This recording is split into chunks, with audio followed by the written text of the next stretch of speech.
I'm available 24/7 to help solve issues. Right. Call me 3 a.m. on a Sunday morning, I don't care. A cross-pollination of Thomas Edison and Tony Stark, Elon Musk. Were you a little naive when you thought I can easily build an electric car and a rocket? I didn't think it would be easy. Like I said, I thought they would probably fail. But you know, like creating a company is almost like having a child. So it's sort of like, how do you say your child should not have food? So once you have the company, you have to feed it and nurse it, and take care of it, even if it ruins you. Yeah.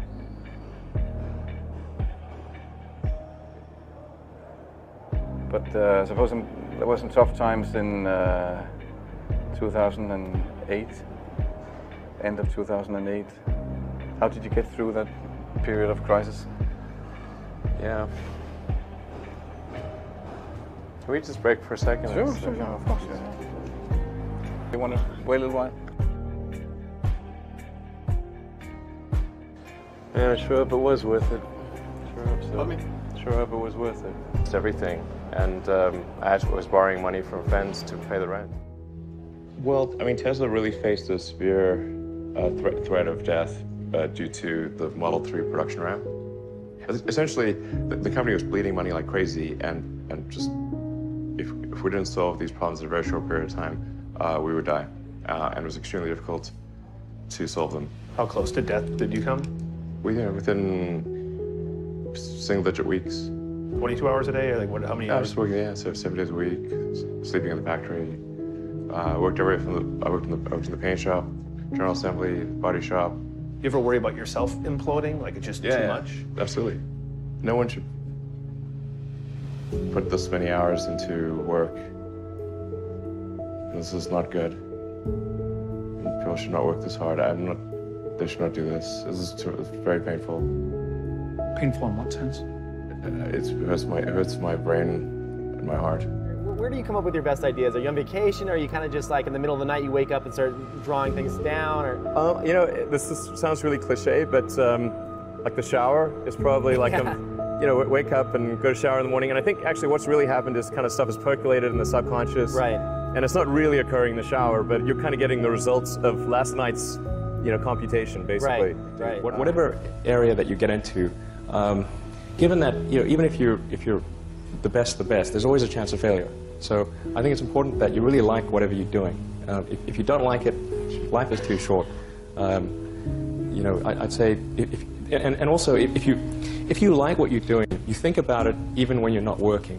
I mean, it's something that your mind is drawn to, and if you don't like it, you just really can't make it work, I think. When you had that third failure in a row, did you think, I need to pack this in? Never. Why not? I don't ever give up. I mean, I'd have to be dead or completely incapacitated. Starting a business, I'd say, number one is have a high pain threshold. That's it. There's a friend of mine who's got a good saying, which is that starting a company is like eating glass and staring into the abyss. Okay, that's generally what happens, because when you first start a company, there's lots of optimism and things are great, and then so happiness at first is high. Then you encounter all sorts of issues, and happiness will steadily decline, and then you'll go through a whole world of hurt. And then eventually, if you succeed, and in most cases you will not succeed, and Tesla almost didn't succeed, came very close to failure. Then if you succeed, then after a long time you will finally get back to happiness. I think too is you got to make sure that whatever you're doing is a great product or service. It has to be really great. And I go back to what I was saying earlier, where if you're a new company, I mean, unless it's like some new industry or new market that, if it's an untapped market, or then you have more ability to, the standard is lower for your product or service. But if you're entering anything where there's an existing marketplace against large entrenched competitors, then your product or service needs to be much better than theirs. It can't be a little bit better, because then you put yourself in the shoes of the consumer and they say, why would you buy it as a consumer? You're always going to buy the trusted brand unless there's a big difference. So a lot of times, you know, an entrepreneur will come up with something which is only slightly better. And it can't just be slightly better. It's got to be a lot better. Number 3, I'd say, is constantly seek criticism.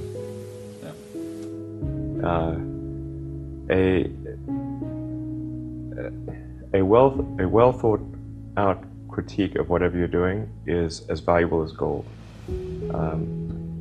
And you should seek that from everyone you can, but particularly your friends. Usually your friends know what's wrong, but they don't want to tell you because they don't want to hurt you. So lift you up, sort of.